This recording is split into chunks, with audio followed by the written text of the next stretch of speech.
Assalamualaikum warahmatullahi wabarakatuh.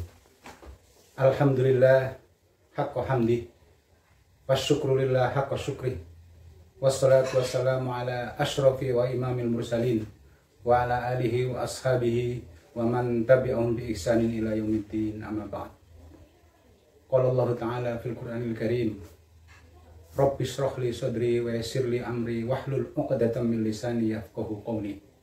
Subhanaka la ilma lana illa ma 'allamtana innaka antal alimul hakim. Hadirin rahimani wa rahimakumullah. Alhamdulillah atas izin Allah SWT, sekalipun secara fisik kita tidak bisa bertemu, mudah-mudahan hati kita tetap dekat, jauh di mata, dekat di hati. Allah SWT memberikan arahan kepada kita, sekalipun dalam kondisi lingkungan sosial dunia yang sedang lockdown. Sesungguhnya kita bisa mengambil hikmah untuk pandai merencanakan masa depan kita.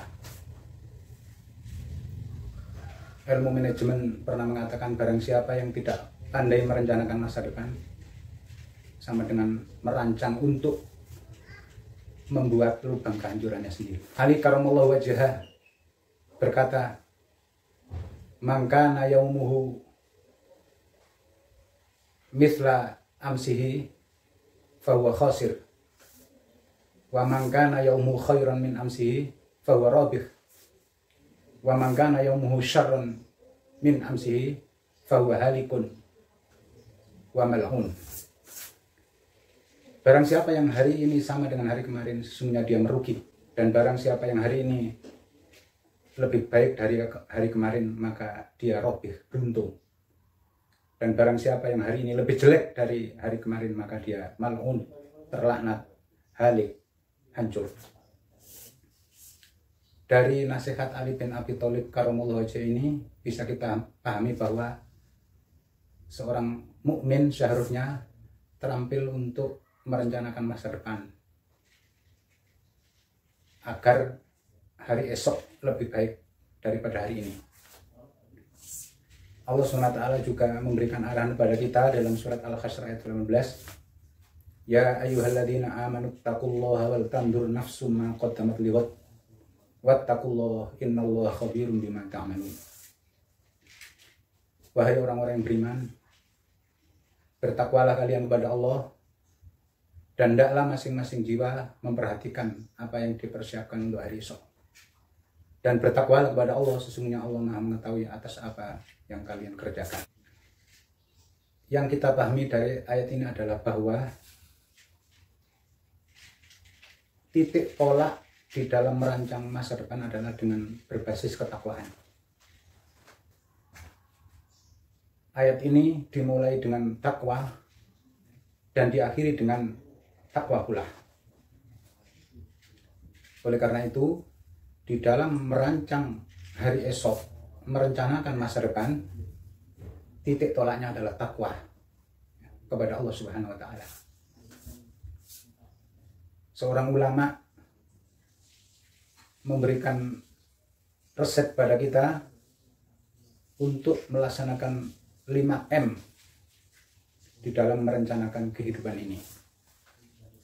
Yang pertama adalah mu'ahadah, yang kedua mujahadah, yang ketiga muraqabah, yang keempat muhasabah, dan yang terakhir adalah mu'aqalah.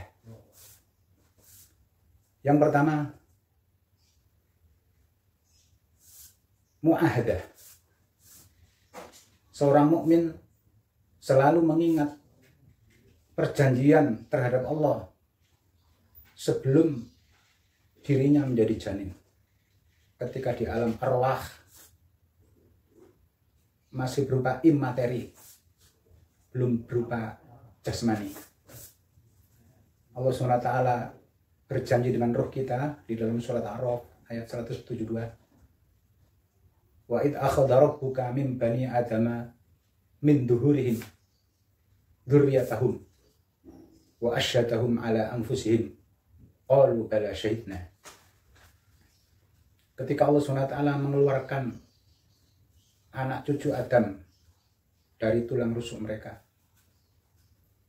Kemudian Allah mempersaksikan kepada ruh, bukankah aku ini Tuhanmu? Kemudian mereka menjawab, betul, kami telah bersaksi. Pada saat itu manusia demikian tegas di dalam menjawab persaksian Allah. Karena pada saat di alam ruh, yang paling menarik hanyalah Allah SWT. Yang paling menggiurkan hanyalah Allah SWT.